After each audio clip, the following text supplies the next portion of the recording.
May mga bagay na dumarating sa ating buhay. Bagay na hindi natin inaasahan. At lalong hindi natin kagustuhan. At ang masakit itong mga problema at mga pagsubok na ito ay dumarating sa atin. Na hindi tayo handa sa panahong hindi natin inaasahan. O tinatawag nating wrong timing sa ganitong sitwasyon. Anong paraan ang naiisip mong gawin?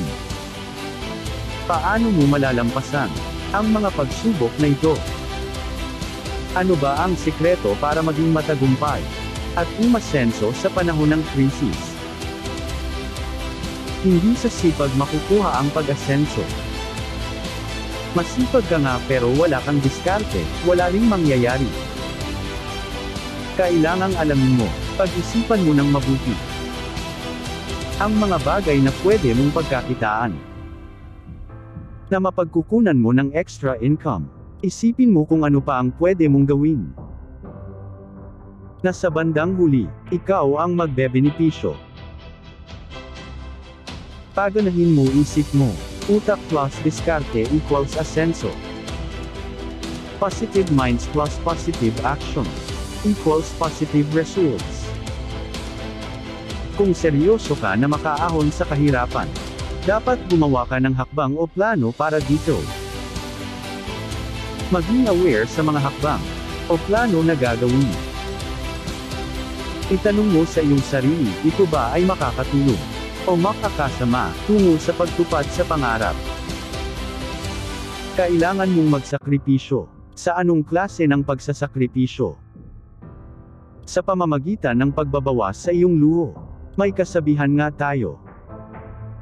Ang mahirap lalong naghihirap, ang mayaman lalong yumayaman.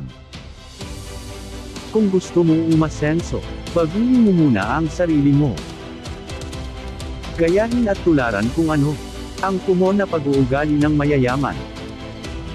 Bilang simpleng tao ang hangad lang natin, makakain ng 3 beses isang araw.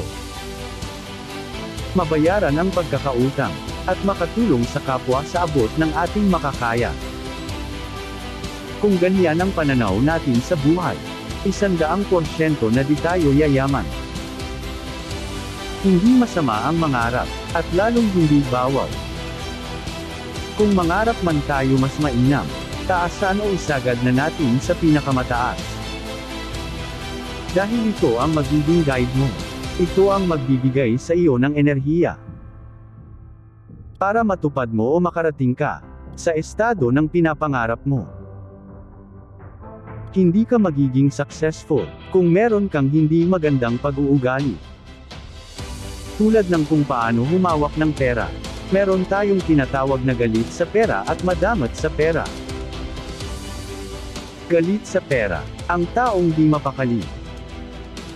Kapag merong hawak-hawak na pera, di makatulog, nag-iisip kung ano ang bibilhin. Gusto magbida sa barkada, magyaya ng inuman. Siya ang taya, bukas naman ay nakatunganga. Madamat sa pera ay ang mga taong binibigyan ng halaga ang perang kanilang pinaghirapan. Binabudget at nag-iipon. Pinaghahandaan ang kinabukasan. Maraming paraan kung gugustuhin mong mabago ang estado ng iyong buhay. Kailangan mong maging productive, magkaroon ng purpose patungo sa hinaharap. Ibuhos mo ng 100% ang effort mo. Alamin mo ang mahalagang bagay. Alisin mo ang inggit, makontento at magpasalamat sa kung ano meron ka ngayon. Huwag mong ikumpara ang sarili mo sa tagumpay na nakamit ng iba. Dahil ang tagumpay na yon ay pinaghirapan nila bago nila nakuha.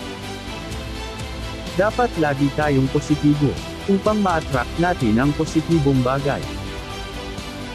Habang pinupursige mo ang pangarap mong pag-asenso, dapat binibigyan mo ng halaga ang mga dumating o darating pa sa buhay mo. Dahil ang ganitong pag-uugali ang siyang magbibigay sa iyo ng kasiyahan, kalayaan at ng bagong oportunidad. Huwag kang susuko at maniwala ka sa sarili mo. Huwag pa apekto. Gawin mo ang sa tingin mo ay tama. para sa ikauunlad ng sarili mo. Gawin mong inspirasyon ang mga negatibong naririnig mo. Gawin itong pampalakas ng loob, upang maipakita mo na ang tiwala sa sarili ay lalong tumitibay habang lumilipas ang araw. Huwag kang matakot na sumubok. Maniwala ka lang sa sarili mo at sa pangarap mo. Hindi sapat ang mabait at masipag. Dapat marunong kang maghintay. At tama ang direksyon na tinatahak mo, patungo sa landas na pinapangarap mo. Ihanda mo sarili mo sa mga maririnig mo. Dahil ang mga kontrabida ay biglang e-enter sa buhay mo. Makikialam at magsasabi ng kung ano-ano. Di mo kaya yan, imposibleng magawa mo yan. Nagpapagod ka lang, yan ang mga taong ayaw makakita ng umaasensong kapwa. Kung gusto mong umasenso, umiwas ka sa mga taong ganito. Dahil sila ang hahatak sa iyo pababa, kapag nakikita nilang nasa itaas ka na. Kung gusto mo talagang umasenso, marami kang kailangang isakripisyo. Umiwas sa nakagawian nating mga Pinoy. Mamaya na lang, bukas na lang, tinatamad pa ako. Kung ano man ang sinasabi at iniisip mo, ay siyang mangyayari. You become what you say or what you think about. Kung tamad ka, wala kang mararating sa buhay. Tumakad ka sa tamang landas. Umiwas ka sa mga excuses gaya ng, hindi ko kaya yan, hindi ko alam yan. Wala akong pera, mahirap yan. Baka magkamali ako, hindi kasi ako mayaman. Hindi kasi ako matalino, di ako maganda o gwapo. Mahirap makapasa dyan, wala akong pamasahe. Sa ganitong pag-uugali, gumagawa ka ng problema na wala pa naman. Dapat balansehin mo ang sarili mo. Pag-aralan ang bawat bagay. Luke 16:10. Whoever can be trusted with very little, can be trusted with much. Salamat po sa panunood.